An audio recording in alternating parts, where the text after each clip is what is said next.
दिन भारत के इतिहास के लिए गौरव का दिन रहा। आज के दिन हमारे देश के जो राष्ट्रपिता थे, फादर ऑफ नेशन, उनको नाथुराम गौडसे ने गोली मार दी थी। तो अब हम आपको बताएंगे गांधी जी के बारे में। देखो, गांधी जी का जन्म 2 अक्टूबर 1869 को गुजरात के पोरबंदर नामक स्थान पर हुआ था। इनके पिता का नाम करमचंद्र गांधी और माता का नाम पुतलीबाई था। तो जो गांधी जी थे, देखो, बहुत देखने में बहुत दुबले पतले थे, लेकिन देखो उनमें ऐसी शक्ति थी कि पूरा देश उनके पीछे चल पड़ता था। ऐसी शक्ति उनके अंदर थी। अब जब गांधी जी बड़े हुए धीरे धीरे, जब 13 साल के थे तो उनकी का विवाह हो गया कस्तूरबा से। तो विवाह के बाद फिर उसके बाद जब इंग्लैंड गए वो, तो इन्होंने कानून की पढ़ाई करी। कानून की पढ़ाई करने के बाद फिर दक्षिण अफ्रीका में उसमें रंग भेद की नीति चल रही थी। काले और गोरे के बीच में वहाँ बहुत ज़्यादा भेदभाव होता था। तो उस भेदभाव को दूर करने के लिए वो भी गए। तो वहाँ उनको जो साउथ अफ्रीका, दक्षिण अफ्रीका के लोगों ने, वहाँ के लोगों ने उनको जेल में डाल दिया था। तो वहाँ भी ये जेल गए। और भारत की जो आज़ादी है, इनमें उनका बहुत महत्वपूर्ण स्थान रहा। और सबसे महत्वपूर्ण काम उन्होंने क्या था, दांडी मार्च, यानी कि नमक तोड़ो जो कानून जो था उसको तोड़ा था उन्होंने। तो देखो, जब भारत जो था अंग्रेजों का गुलाम था जिस समय, तो अंग्रेजों ने क्या किया, जो नमक होता है, देखो नमक जो है सबकी, छोटा हो चाहे बड़ा परिवार हो, चाहे किसी भी वर्ग के, नमक जो है सबसे महत्वपूर्ण चीज़ है। आप जानते हैं कि नमक सभी सब्जियों में, अधिकतर जितने भी खाद्य पदार्थ होते हैं उनमें डाला जाता है। तो अंग्रेजों ने नमक पर भी टैक्स लगा दिया था। तो महात्मा गांधी ने, देखो, जब असहयोग आंदोलन चला, बहुत सारे आंदोलन चले थे, तो किसी ने जो अंग्रेजी कपड़ों का बहिष्कार किया, किसी ने उग्र आंदोलन किया। लेकिन महात्मा गांधी ने कहा कि अगर मैं जो नमक है, नमक से ही शुरुआत करूं, क्योंकि सबसे छोटी चीज़ नमक, तो एक बहुत बड़ी क्रांति का रूप ले लिया उसने। तो धीरे धीरे उनके साथ, देखो 12 मार्च 1930 की बात है, तो साबरमती अहमदाबाद से ये यात्रा शुरू हुई। जब वो चले तो अंग्रेज उनको देख के हंसने लग गए थे, सोच रहे थे कि ये दुबला पतला क्या करेगा। लेकिन जब वो आगे बढ़ते रहे तो लोगों का कारोबार जुड़ता गया। तो देखो 24 दिन की यात्रा रही उनकी, लगभग 241 मील की यात्रा उन्होंने उसमें तय करी। तो 24 दिन लगातार चलते रहे। तो धीरे धीरे लोगों का कारोबार उसके साथ जुड़ते गया। और जो लॉर्ड इरविन था उस समय, उनका जो गवर्नर जनरल था, तो उनको उन्होंने पत्र लिखा था। तो लॉर्ड इरविन नहीं मान रहा था इस बात को, लेकिन फिर भी वो जब आगे चलते रहे तो उन्होंने जब दांडी के तट पर पहुंचे तो उन्होंने वहाँ एक मुट्ठी में उन्होंने नमक उठाया और नमक बनाने की शुरुआत कर दी। तो यहाँ से देखो शुरुआत हो गई। अब भारत के लोग अब खुद नमक बनाने लग गए। नमक पर जो टैक्स लिया जाता था, उस टैक्स के लिए का विरोध करते रहे। अंग्रेजों ने टैक्स हटाने की बात तो नहीं की, लेकिन भारत के महिलाओं ने भी इसमें बहुत महत्वपूर्ण यहाँ पर भाग लिया। इस प्रकार से चलता रहा ये। और इसके बाद देखो, गांधी जी ने भारत की शिक्षा प्रणाली में भी, हमने पढ़ा था 1937 में वर्धा कमीशन, जो कि महाराष्ट्र में है। तो देखो वर्धा कमीशन क्या है, वर्धा कमीशन में बुनियादी शिक्षा की बात की जाती है, जो कि आज हम देख रहे हैं। तो उन्होंने कहा कि जो हमारी शिक्षा है वो मातृभाषा में होनी चाहिए। और बुनियादी शिक्षा, उन्होंने कहा कि ऑल राउंड डेवलपमेंट, यानी कि सभी प्रकार के विकास होने चाहिए, आध्यात्मिक, बौद्धिक, सामाजिक, नैतिक। तो इसके लिए उन्होंने वर्धा कमीशन में ये बातें कही गई। और उसके बाद उन्होंने कहा कि पढ़ाई के साथ साथ रोजगार भी हमारे लिए जरूरी है।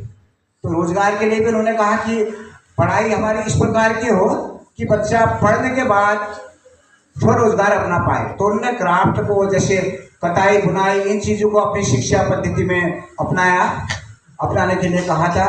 तो आज हम जो 2020 की नई शिक्षा नीति देख रहे हैं, देखो उसमें भी ये बहुत सारी चीज़ें जो हैं आने लग गई हैं। तो ये बहुत पुरानी उनकी विचारधारा थी जो आज हम नई शिक्षा नीति में भी देख रहे हैं। आज नई शिक्षा नीति में कहते हैं कि जो पढ़ाई हो वो व्यावसायिक हो, टेक्निकल एजुकेशन पर ज़्यादा हम ध्यान दें। तो गांधी जी की जो कहानी है बहुत लंबी है।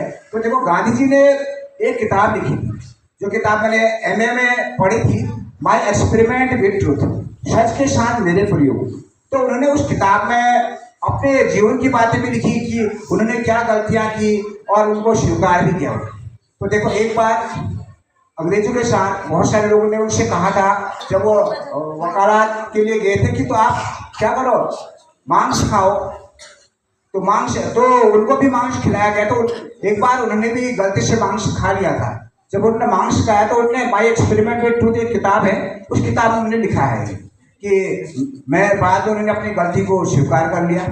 और ऐसे ही उन्होंने क्या किया, एक दिन बीड़ी पी थी। तो बीड़ी कैसे पी थी, वो पिताजी से पैसे उन्होंने चुरा लिए थे।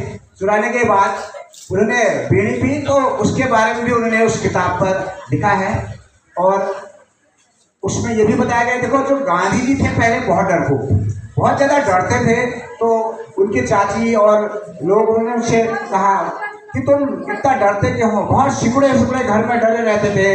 लेकिन उन्होंने बताया उसके बारे में। तो फिर उसके बाद उनसे कहा, उनकी जो चाची लोग थी, उन्होंने बोला कि आप ऐसा करो, भगवान राम का नाम लो, भगवान राम का अगर नाम लोगे तो आपका डर समाप्त हो जाएगा। तो उन्होंने यही किया और उन्हें भगवान का नाम दिया, भगवान राम का।